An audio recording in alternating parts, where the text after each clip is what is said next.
할렐루야.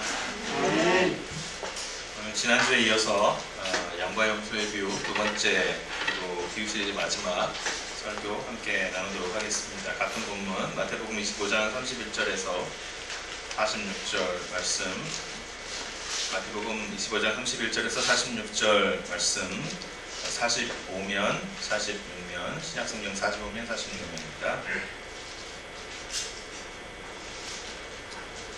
해주신 줄 알고 한 목소리로 함께 합독하겠습니다. 인자가 자기 영광으로 모든 천사와 함께 올 때에 자기 영광의 보좌에 앉으리니 모든 민족을 그 앞에 모으고 각각 구분하기를 목자가 양과 염소를 구분하는 것 같이 하여 양은 그 오른편에 염소는 왼편에 두리라. 그때 임금이 그 오른편에 있는 자들에게 이르시되 내 아버지께 복받을 자들이여 나와 창세로부터 너희를 위하여 예비된 나라를 상속받으라. 내가 줄일 때에 너희가 먹을 것을 주었고 목마를 때에 마시게 하였고 나그네 되었을 때에 영접하였고 헐벗었을 때에 옷을 입혔고 병들었을 때에 돌을 보았고 옥에 갇혔을 때에 와서 보았느니라. 이에 의인들이 대답하여 이르되 주여 우리가 어느 때에 주께서 줄이신 것을 보고 음식을 대접하였으며 목마르신 것을 보고 마시게 하였나이까. 어느 때에 나그네 되신 것을 보고 영접하였으며 헐벗으신 것을 보고 옷 입혔나이까. 어느 때에 병드신 것이나 옥에 갇히신 것을 보고 가서 배웠나이까 하리니 임금이 대답하여 이르되 내가 진실로 너희에게 이르노니 너희가 여기 내 형제 중에 지극히 작은 자 하나에게 한 것이 곧 내게 한 것이니라 하시고 또 왼편에 있는 자들에게 이르시되 저주를 받을 자들아 나를 떠나 마귀와 그 사자들을 위하여 예비된 영원한 불에 들어가라. 내가 줄일 때에 너희가 먹을 것을 주지 아니하였고 목마를 때에 마시게 하지 아니하였고 나그네 되었을 때에 영접하지 아니하였고 헐벗었을 때에 옷 입히지 아니하였고 병들었을 때에 옥에 갇혔을 때에 돌보지 아니하였느니라 하시니 그들도 대답하여 이르되 주여 우리가 어느 때에 주께서 줄이신 것이나 목마르신 것이나 나그네 되신 것이나 헐벗으신 것이나 병드신 것이나 옥에 갇히신 것을 보고 공양하지 아니하더이까. 이에 임금이 대답하여 이르되 내가 진실로 너희에게 이르노니 이 지극히 작은 자 하나에게 하지 아니한 것이 곧 내게 하지 아니한 것이니라 하시니 그들은 영원에 의인들은 영생에 들어가리라 하시니라. 아멘. 지난주에 이어서 두 번째로 강의하려고 하는 오늘 본문 이른바 양과 염소의 비유. 사실 양과 염소의 비유라고 하기에는 그 양과 염소에 관한 내용이 없어서 많은 학자들이 이것은 비유라기보다는 양과 염소의 원리, 그 논리를 이용한 어날러지, 그 유비라고 말을 하죠. 비유나 유비나. 그런데 어쨌든 이 양과 염소의 이제 비유라고 우리가 일단은 부르면 이 양과 염소의 비유가 오늘날 우리에게 어떤 음성을 들려주시는가 그 말씀을 오늘 함께 나눠보고 싶습니다. 두 가지 다른 시대와 두 가지 다른 이야기가 이 주님께서 지금 들려주신 이야기 속에 들려있다고 생각합니다. 첫 번째는 예수님께서 아직 십자가를 지시기 전에 제자들에게 들려주셨던 이야기입니다. 그리고 두 번째는 그 후에 주님께서 성령으로 오순절날 강림하시고 교회가 탄생된 이후에 그의 몸된 교회에게 들려주시는, 그렇기 때문에 오늘도 우리가 그 교회에 연결되어 있는 하나의 교회를 이루고 있기 때문에 오늘 우리에게까지 말씀을 들려주시는 이야기입니다. 예수님과 함께 동행하던 그 제자들에게, 아직 예수님의 십자가를 경험하지 못한 그 제자들에게, 그리고 예수님의 십자가와 부활을 이미 알고 믿고 있는 우리들에게 주시는 이야기가 좀 다를 수 있지만 그 두 가지 현실, 다른 현실 속에서 말씀하시는 주님의 모습은, 주님의 그 방법은 동일하다고 저는 생각합니다. 첫 번째는 제자들의 아직 예수 그리스도의 죽으심을 경험하지 못한, 그의 잡히심을 아직 예견하고 있지 못한 그 제자들에게 주시는 말씀입니다. 그들의 현재입니다. 당신의 제자들에게 들려주시는 이야기는 십자가를 지키기 전에 모든 제자를 불러서 그의 사역 전체, 지금까지의 사역 전체가 가리키고 있는 최종적인 성취가 어떻게 이루어질 것인가에 대해서 말씀해 주시는 것입니다. 마지막 가르침입니다. 바로 그 시간, 그 사건이 여기에 담겨 있습니다. 이제 25장의 내용이 끝나고 26장으로 넘어가면 주님의 십자가 고난과 직접 관련된 내용들이 계속해서 진술되기 시작합니다. 그러니까 25장에 제자들을 불러서 그들에게 여러 가지 비유를 말씀하시면서 말씀하신 것은 이제 십자가를 지기 위해서 잡히시고 고난당하실 내용 이전에, 그 사건이 일어나기 직전에 마지막으로 자신의 제자들에게 지금까지 우리의 사역은 이런 의미였다라는 것을 종합해 주시는 시간이었다는 것입니다. 실제로 26장을 보면 예수를 죽이기로 결의하는 대제사장들의 음모, 예수의 죽으심을 부지부실간에 예언하고 많은 마리아의 향유를 부은 사건, 유다의 배반, 가룟 유다의 배반, 그리고 예수님과 제자들의 마지막 만찬, 겟세마네 기도, 로마 군인들에게 체포당하심, 그리고 베드로가 예수를 부인하는 사건, 이 일련의 사건들이 26장에 기록되어 있는 것이죠. 예수께서 십자가에서 죽으신 후에 이 제자들이 어떻게 될까? 이 제자들이 어떤 슬픔과 좌절 가운데 빠질까? 목자를 잃은 양처럼 흩어지고 방황하고 슬퍼하고 좌절하지 않을까? 라는 것을 주님께서 미리 보신 후에 그들에게 주신 말씀이었습니다. 그가 힘없이 십자가의 죽음을 당하시고 무덤에 장사된 후에 제자들이 당할 슬픔과 좌절, 절망, 두려움, 아직 제자들은 그런 두려움이 찾아올 것, 그런 고통이 찾아올 것을 전혀 생각하지 못하고 있는 그 제자들에게 주님께서 내가 부활하여 너에게 다시 올 것이다 라고 말씀해주고 있는 것이죠. 그래서 오늘 본문 시작 부분에 인자가 자기 영광으로 모든 천사와 함께 올 때에 자기 영광의 보좌에 앉으시리니 라고 말씀하신 것은 어쩌면 예수님의 죽음을 예견하지 못하고 있는 제자들에게 내가 돌아올 것이다 라고 말씀하시는 것이죠. 아마 제자들은 지금 이 문맥이 무엇인지 그래서 아마 잘 이해하지 못하고 있었을 수 있습니다. 우리가 흔히 이 본문을 볼 때 인자가 자기 영광으로 모든 천사와 함께 올 때 그러면 당연히 이것은 재림을 말하는 것이다. 재림이다. 맞습니다. 그렇습니다. 이것은 예수님의 재림, 마지막에 역사를 완성하시고 우리를 구원하실 그날의 이야기입니다. 그러나 그때 그 당시 그 제자들에게는 그에게 부활하신 몸으로 다시 오실 것을 말씀하는 것이기도 했습니다. 첫 번째 현재에서는, 그 제자들의 현재에서는 그랬습니다. 예수께서 십자가에서 당하신 고통과 죽음, 그리고 장사되신 무덤의 어둠과 침묵으로 채워진 그 절망의 시간들, 그 시간 가운데 목자를 잃고 갈 바를 몰라 헤매는 양무리와 같은 제자들, 그들이 겪을 모든 슬픔과 좌절을 주님께서 십자가에서 대신 감당하시면서 그들이 처하게 될 그 어둠 속에, 그 어둠과 칠흑 같은 어둠과 외로움과 절망과 고통과 슬픔과 주인을 잃어버린, 목자를 잃어버린 양의 그 고통을 주님께서 미리 십자가에서 감당하시면서 비록 어둡지만, 비록 절망스럽지만 그 절망 가운데서도 주님께서 그들의 고통을 붙들고 계시고 그들을 안고 계신다는 말씀을 미리 해주신 것이었습니다. 그 고통을 어떻게 주님께서 감내하셨습니까?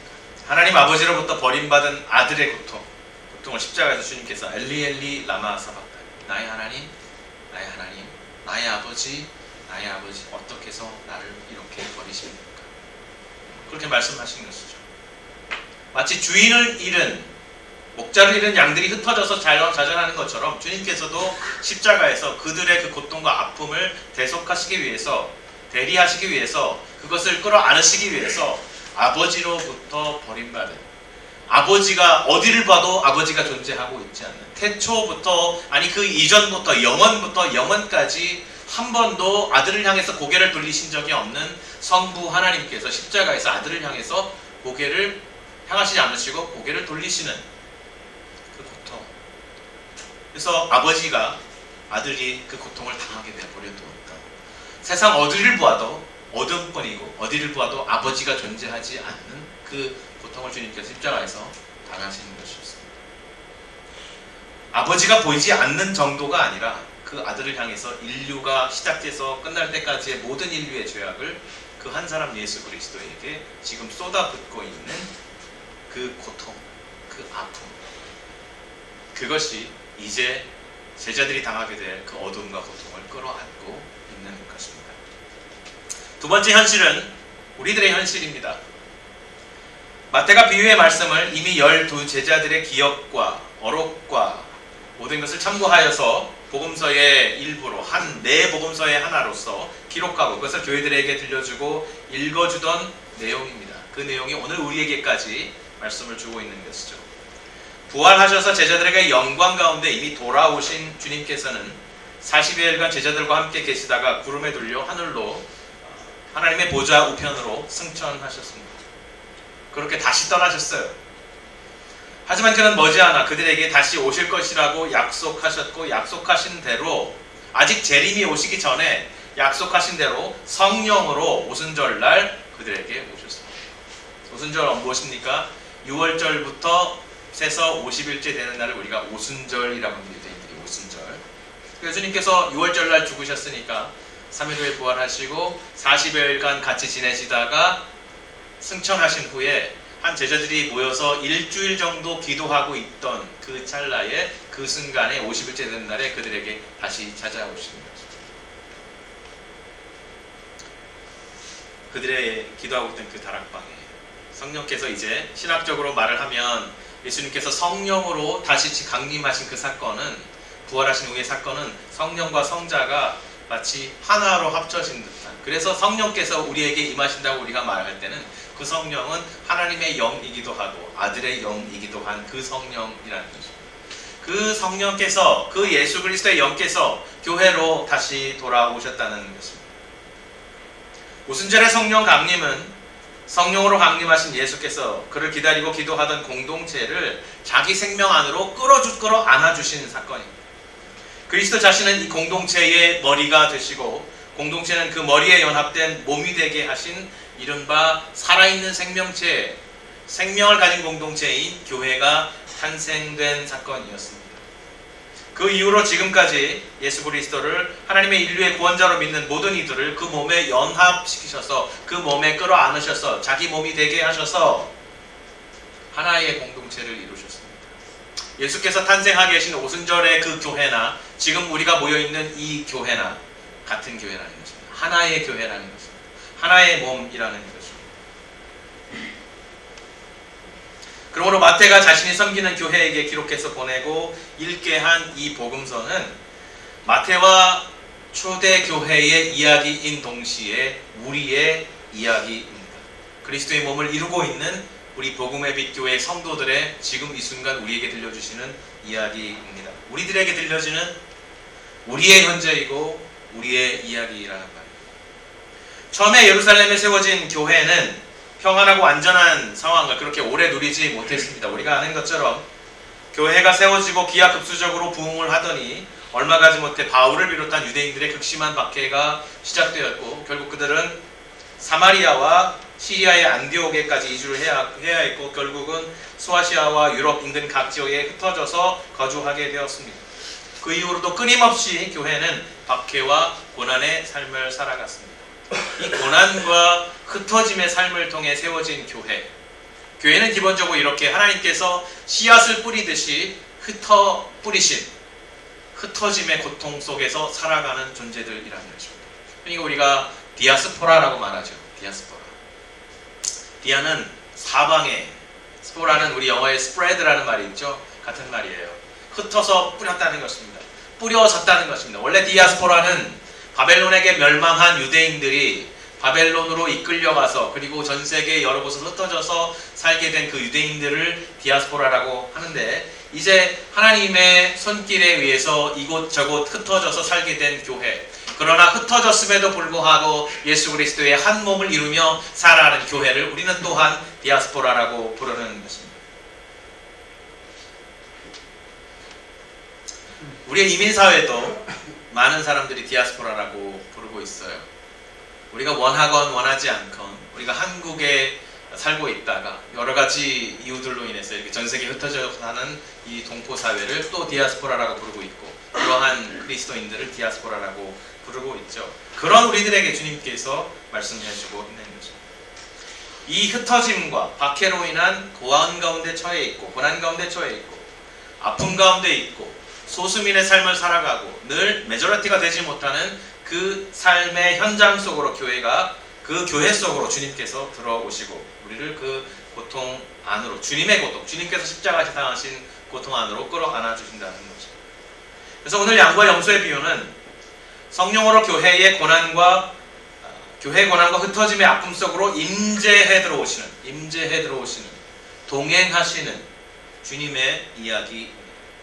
주님께서 우리에게 들려주시는 당신의 동행과 당신의 임재의 이야기라는 것입니다. 결론적으로 말하자면 스승을 잃어버리고 그들의 주인을 잃어버린 예수님의 제자들에게나 오순절 강림 이후에 태어나서 오늘까지 살아 숨쉬고 있는 교회에게나 예수 그리스도는 목자를 잃은 고통을, 그리고 흩어진 박해와 흩어짐의 고통을 당하고 있는 교회를, 그들의 고통을 끌어안으시면서 그들의 삶의 현장 속으로 들어오시는, 임재하시는, 동행하시는 방법으로 우리에게 함께 하신다는 것입니다. 즉 그리스도께서는 그렇게 공동체의 삶의 자리로 임재하시고 동행하신다. 오늘 비유를 통해서 주님께서 말씀해주고 싶어 하시는 그 메시지, 임재하고 동행한다. 내가 너희와 함께하는 방식은 너희 가운데 임재하고 너희에게 동행한다는 것입니다. 자, 인자의 몸으로 다시 오시는 그때, 재림의 때를 기다리기 위해서 교회가 알아야 할 이 임재와 동행의 방식, 주님께서 우리에게 임재하시고 동행하신다라는 그 사실을 우리가 어떻게 이해하느냐, 어떻게 실천하느냐에 따라서 오늘 비유에서 나타난 현상들을 우리가 이해할 수 있을 것 같습니다. 아마 두 가지 현상이 나타나고 있는 것 같아요. 주님의 임재와 동행을 이해하는 사람들과 그것을 이해하지 못하는 사람들이 보여주는 현상입니다. 첫 번째 현상은 두 부류의 사람들 중에 한 부류의 사람들이 보여주는 현상이에요. 눈으로는 주님의 동행하심을 발견하지 못했고 인식하지도 못했는데 역설적이게도 발견하지 못한 주님을 왕으로, 존귀한 손님으로 영접하고 그의 필요를, 그에게 음식을, 잠자리를, 치료를, 관심을, 사랑을, 섬김을 제공했던 사람들이 있었다고 말하고 있습니다. 그들의 눈으로 주님을 발견하지 못했습니다. 그들의 눈도 어둡기는 마찬가지입니다. 그리스도께서 승천하셔서 몸으로는 그들 가운데 계시지 않다는 것을 우리 모두 알고 있습니다. 그러나 그들은 또한 공동체 가운데 그의 영과 성품과 능력과 권위로 동행하고 계신 주님을 인식하고 그 주님의 말씀의 원리를 따라 살아가는 사람들이기도 합니다. 우리 가운데 예수님이 몸으로 와 계시지 않습니다. 아직. 그렇죠? 우리 가운데 주님께서 영으로 와 계십니다. 우리의 육안의 눈으로 그를 볼 수가 없습니다. 그러나 우리가 여전히 우리 가운데 배고프고 헐벗고 고난당하는 주님께서 함께 하시는 형제가 있다면 우리가 그를 주님을 대하듯 사랑하고 돌볼 수 있는 이유는 주님께서 이 땅을 살아가시면서 우리에게 가르쳐 주신, 그리고 교회를 탄생하게 하시면서 그 교회의 삶을 주관하고 계시는 그의 삶의 방식, 그의 원리, 동행과 임재, 신실한 언약적 임재라는 것입니다. 우리가 그것을 통해서 주님께서 우리와 함께 하시는 방식, 언약적인 임재를 배우게 되고 그분의 그 임재 안에서 그분을 경험하고 그분과 함께 동행하면서 우리의 삶도 거룩한 언약적 임재의 방식으로 살아내져야 한다고 깨달아가게 됩니다. 그렇기 때문에 우리 공동체 안에서 주님께서 우리에게 임재하시는 것을 인식하는 사람들이 그 원리대로 살아가면서 우리 가운데 배고프고 헐벗고 필요한 사람들, 도움이 필요한 사람들에게 우리가 역시 언약적인 임재로 그들에게 가까이 다가가는 것입니다. 주님이 우리 눈에 보이지 않지만 우리의 삶의 방식은 예수 그리스도께서 우리와 함께 하시는 그 방식을 닮아서, 하나님의 형상을 닮아서 그가 우리에게 베풀어 주셨던 것처럼 그가 우리를 섬기기 위해서 자신의 하얀 살 무릎을 드러내고 무릎을 꿇고 우리의 삶의 가장 낮은 자리에서 우리에게 동행하시고 임재하시고 섬겨주셨던 것처럼 그것이 우리의 영혼의 근육이 되고 우리의 영혼의 피가 되고 영혼의 생명이 된 주님의 제자들은 그 원리대로 살아가는 것이죠. 그래서 우리 눈에 주님이 보이지 않아도, 우리는 거룩한 서로를 향하여 우리 공동체 안에서 서로에게 거룩한 임재, 신실한 임재, 언약적인 임재를 서로 베풀고 나누면서 살아가게 되는 것입니다. 아멘. 우리의 눈은 여전히 어둡기 때문에, 우리가 어두운 것을 우리 스스로 알기 때문에 그 주인이 우리에게 다시 와서 너희가 나를 대접해 주었고 너희가 나를 먹였다 라고 말씀할 때 주님, 우리는 한 번도 주님을 보지 못했습니다. 우리의 육안의 눈으로는 왕이 우리 가운데 오신 것을 우리가 알지 못했습니다. 우리가 언제 당신을 대접했습니까? 라고 물었을 때 주께서 말씀하십니다. 그 연약하고 고통스러워하고 배고프고 상처 입고 무시되고 참 아파하는 사람들에게 내가 그들을 내 고통으로 감싸 안고 있을 때에 너희가 나를 통해서 깨달은 그 인재를 그들에게 나누어 주었을 때 나는 그곳에 있었다. 너희가 나를 대접한 것이었다. 라고 말씀해 주고 있는 것입니다. 목자가 잃은 양을 찾아서 들쳐매고 기쁨으로 돌아올 때 남아있는 99마리의 양들을 함께 돌보던 동료 목자들의 그 신실한 임재와 동행을 우리가 생각해 볼 수 있어요. 목자장이 양이 많으니까 혼자는 아니겠죠. 목자장이 한 마리 잃어버린 양을 구하려고 99마리 양을 두고 떠나서 계곡까지 내려가서 그 상처받은 양을 끌어안고 올 때 나머지 임무를 받은 다른 목자들은 그 남겨진 99마리의 양에게 신실한 임재, 그 목자장이 해왔던 그 원리를 배운, 그죠? 그 삶의 원리를 맡겨진 99마리 양들에게 베풀고 있었다는 것입니다.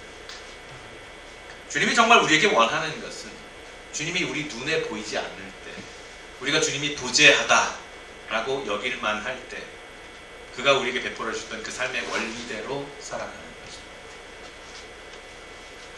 신랑의 기쁨을 기다림과 함께 기뻐하는 처녀들, 신랑의 기쁨을 알고 신랑이 아직 없지만 지금 오고 있는 상황이지만 그가 이곳에 없다라고 바라보는 것이 아니라 그가 우리에게 오고 계신다라고 이해하는 처녀들은 불편하고 두려움이 있을지라도 여분의 기름을 챙기고 그 기쁨을 함께 동참하였다는 것입니다. 신랑이 지금 신부와 함께 기뻐서 그 기쁨 가운데 일행과 함께 음악을 울리면서 그 밤을 밝히면서 오고 있는 그 길을 지금 내 눈에 보이지 않지만 그가 오고 있다는 그 기쁨에 함께 동참하고 있는 것입니다. 그 기간 동안에 그 처녀들에게 주어진 임무, 길을 밝히고 불을 밝히고 그 자리에서 언약적인 신실한 임재, 그 자리를 지키는 것. 그것이 그의 임무였고 그것을 감당해낼 수 있게 되었다는 것입니다. 왜? 신랑의 기쁨을 이해하고 그 원리를 알고 있기 때문이죠. 성실한 언약적 순종, 신실한 임재, 이것은 예수 그리스도께서 우리에게 보여주시는 것이었습니다. 작은 아들의 떠남을 아파하고 또 돌아옴을 기뻐하는 아버지는 큰아들이 자신의 그 슬픔과 기쁨을 함께 누려주기를 바랬던 것입니다. 자신의 마음이 한결같이 떠난 둘째 아들에게 가 있는 것처럼 큰아들의 마음과 걸음 역시 그 떠난 동생에게 가 있기를 바랬다는 것입니다. 아버지가 원하는 것은 집에 남아서 집에 있는 잔부를 처리해주는 그런 아들이 아니라 자기 마음을 이해하고 자기 마음을 함께하는 아들이 되어주길 바라는 것이죠. 히브리서 13장 1절에서 3절에 형제 사랑하기를 계속하고 손님 대접하기를 잊지 말라. 이로써 부지 중에 천사들을 대접한 이들이 있었느니라. 너희도 함께 갇힌 것 같이 갇힌 자를 사랑하고 너희도 몸을 가졌은즉 학대받는 자를 생각하라. 그리스도께서 생전에 보여주신 그 섬김과 약하고 부정하고 죄 지은 자들에게 자기 삶을 내어주신 그 신실한 임재의 방식의 삶을 이해하고 계속해서 실천해 가라는 것입니다. 내 안에 그리스도가 있느냐? 내 안에 주님께서 살아계시냐? 그렇다면 그분이 내 안에 끊임없이 임재하시고 들어오시고 그분이 내게 신실하게 함께 하시는 그 신실함으로 너도 동일하게 그 힘으로 그 사랑으로 그 은혜로 살아가라고 말씀하는 것이죠. 그들의 특징, 육안의 눈으로 주님을 발견하지 못했음을 인정하는 겸손의 멍에를 하나같이 메고 있습니다. 우리가 당신을 보지 못했습니다. 그러나 우리는 우리 안에 계신 당신의 공급하신 그 은혜로 우리도 서로에게 베푸는 그 언약적 임재로 살아왔습니다. 자, 이와 반대되는 또 다른 하나의 현상도 오늘 목표 부유에는 기록되어 있습니다. 참 신기해요. 이 사람들은 첫 번째 사람들은 우리의 눈으로 육안으로 당신을 보지 못했습니다 라고 말하는데, 이 사람들은, 또 다른 한 부류의 사람들은 주님께서 그들을 책망하고 저주하시자 이렇게 말합니다. 언제 당신이 우리에게 오셨습니까? 무슨 말이죠? 우리가 이 눈을 부릅뜨고 있었는데 당신을 보지 못했습니다. 무슨 얘기죠? 똑같이 보지 못한 사건인데 이들은 우리가 깨어있음을 강조하고 있어요. 그들은 스스로 지혜로운 자들이고 세상의 원리를 통달한 자들이어서 그들의 눈이 존귀하고 아름답고 소중한 어떤 원리를 놓쳤을 리가 없다라고 말하고 있는 것입니다. 우리는 그런 걸 놓치는 사람들이 아니에요. 우리는 지혜로운 사람들이고 우리는 눈을 항상 뜨어 있었고 깨어 있었던 사람들입니다. 우리의 눈에 보이지 않았다면 그것은 세상에 존재하지 않는 것입니다라고 말하는 사람들입니다. 우리가 살펴본 여러 비유 속에서 이런 부류의 사람들은 하나같이 주인의 신뢰와 위임을 주인의 부재로 해석했습니다. 주인이 없다라는 것을 해석했어요. 신실한 종들은 주인이 없지만 주인이 나와 그의 성품과 그의 능력과 그의 권위와 그의 위엄으로 함께 계신다라고 생각하면서 그분이 우리에게 함께 하셨던 그 임재처럼 나도 이 사명의 현장에서 성실하게 언약적으로 임재하고 그 자리를 지킨다라고 충성했던 반면에, 우리가 모든 지금까지 살펴본 비유 속에서 이렇게 교만한 사람들은 하나같이 주인이 육안의 눈에 보이지 않는 이 상황을 주인의 부재, 주인의 영원한 부재로 해석했다는 거죠. 그리고 심지어 주인이 맡겨준 소유를 자신의 소유로 착각하기 시작했습니다. 왕의 부재, 주인의 부재, 신랑의 부재, 그리스도의 부재를 핑계하며 자신의 관점을 고집하면서 세상을 살아가는 사람들입니다. 그들의 눈에 헐벗고 배고프고 갇힌 자들의 고통 속에 동행하시는 그리스도의 임재가 눈에 띌 리가 없습니다.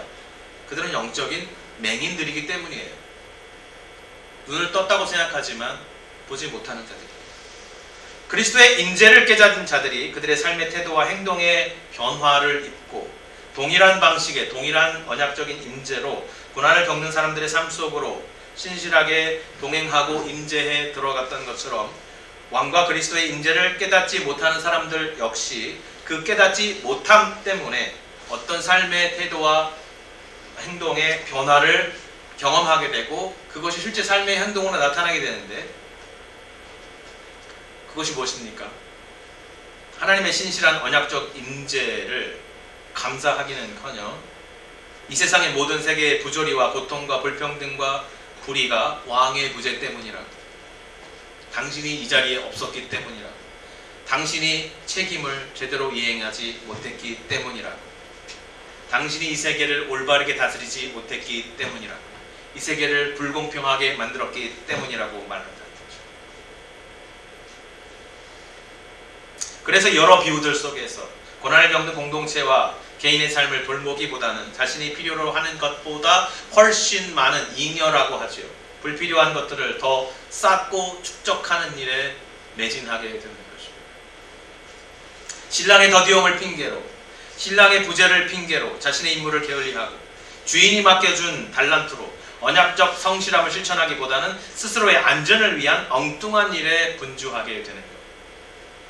이것은 하나같이 주님의 거룩하고 언약적인 임재의 원리와는 영 떨어져 있는 일이었습니다. 우리에게 필요한 것은 무엇일까요? 주님께서 그의 제자와 교회를 돌보는 방식이 신실한 언약적 임재였습니다. 또 주님은 우리 육안의 눈으로 지금 보이지 않지만 여전히 우리의 영혼 깊숙이, 우리의 공동체 한가운데 언약적인 신실한 임재로 들어가 계신다.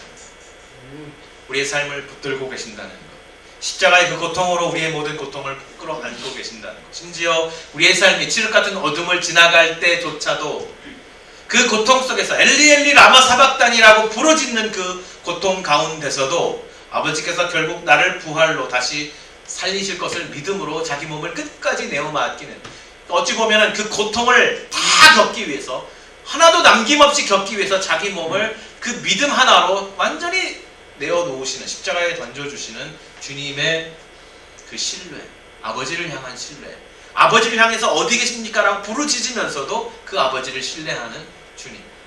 그래서 심지어 우리의 삶 속에 어둠이 찾아오고 우리의 삶 속에 우리의 육안의 눈으로 하나님 어디 계세요라고 말하면서 하나님 없음의 그 고통을 정말 우리의 폐부 깊숙이까지 느끼게 될 때조차도 그분이 자신의 고통, 주님께서 십자가에서 받으신 고통으로 우리를 끌어안고 계신다는 거죠. 우리의 고통에 모두 그 한가운데 와 계신다는 거죠. 아멘. 그것을 아는 성도들, 그것을 이해하는 성도들, 그 성도들, 주님을 이해하는 성도들이 필요하다는 거죠. 여러분, 이해 없이 아무것도 할 수 없어요. 이해하지 못하면 아무것도 할 수 없어요. 주님을 이해하는 그 이해로 우리의 부지런함을 통해서 나아가야 합니다. 주님의 신실한 임재와 동행하심으로부터 은혜를 입어 그분을 닮아가야 합니다.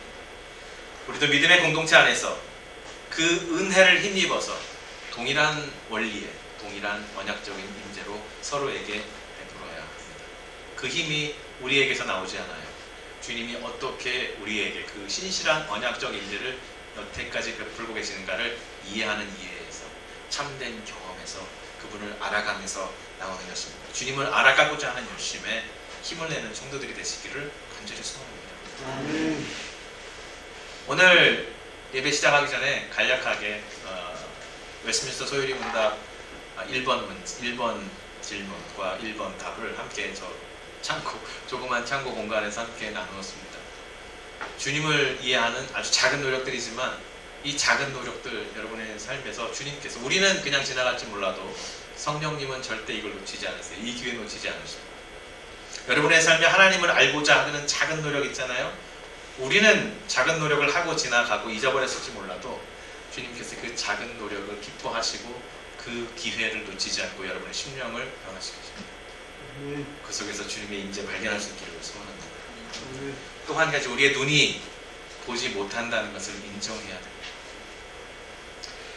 그분의 신실한 언약적 임재를 연구하고 깨달아 삶의 태도와 행동의 변화를 추구하되 우리는 여전히 눈이 어둡고 여전히 죄로 굴절된 렌즈를 통해서 세상을 바라보고 있고 따라서 교만과 거짓과 위선의 죄에 늘 노출되어 있다는 사실을 인정해야 됩니다. 주인이 돌아왔는데도 불구하고 너희가 나를 발시하고 너희가 나를 버리고 너희가 나에게 채찍질을 했다고 말할 때 우리가 언제 그랬습니까? 라고 말하는 것이 우리들이라는 거예요. 우리의 눈으로 보러보지 못하는 것들, 그러나 주님께서는 여전히 우리의 삶 속에 붙들고 계신다는 것. 그래서 우리가 정직하게 주님께 기도해야 되겠죠. 주님, 내 눈이 어둡습니다. 나는 나의 안경을 끼고 있습니다. 주님, 나의 눈으로 세상을 바라보고 있습니다. 주님, 나의 이 부족한 눈이 당신을 올바로 바라볼 수 있도록 주님 붙들어 주시옵소서. 여러분, 하나님의 관점, 하나님 나라의 관점으로 세상을 보기 위해서 나의 육안의 눈이 아니라 영적인 눈으로 보기 위해서는 불편을 감수해야 해요. 주님의 그 기쁨을 동참하기 위해서 나에게 주신 하나님의 동행하심을 이해하고 느끼고 누리며 살아가면서 그 언약적인 임재를 나도 실천하기 위해서는 주님의 기쁨을 이해해야 하고 그 기쁨을 나누어야 하고 그 기쁨으로부터 솟아나는 능력으로 불편함을 감수할 수 있어야 합니다. 자기 기름통 하나 더 들고 가는 거 여인들이 얼마나 불편하겠어요? 들고 가야 되는 거예요. 횃불에 기름까지를 들고 가야 되는 거죠. 다들 기름 아이고 귀찮은데 왜 들고 가? 피어 프레셔라는 게 있죠, 그죠? 같은 문화를 만들어내는 분위기 속에서 내가 다른 문화의 삶을 살아간다는 것 사실은 용기가 필요하거든요. 두려운 일이거든요. 그러나 주님께서 성령께서 우리 안에 새로운 문화로, 성령의 문화로, 성경의 문화로, 하나님의 말씀의 관점으로 살아가라고 하실 때에 그 불편함과 두려움을 극복해내면서 주님의 기쁨에 동참하는 주님의 귀한 성도들 되기를 소원합니다. 아멘. 우리 눈에 보이지 않을 때 주님이 그러나 그곳에 임재해 계신다는 그 확실한 믿음 안에서 그 믿음이 우리 성도의 삶의 방식 또한 거룩한 임재, 언약적인 임재, 서로를 향한 동행함으로 실천되기를 간절히 소원합니다.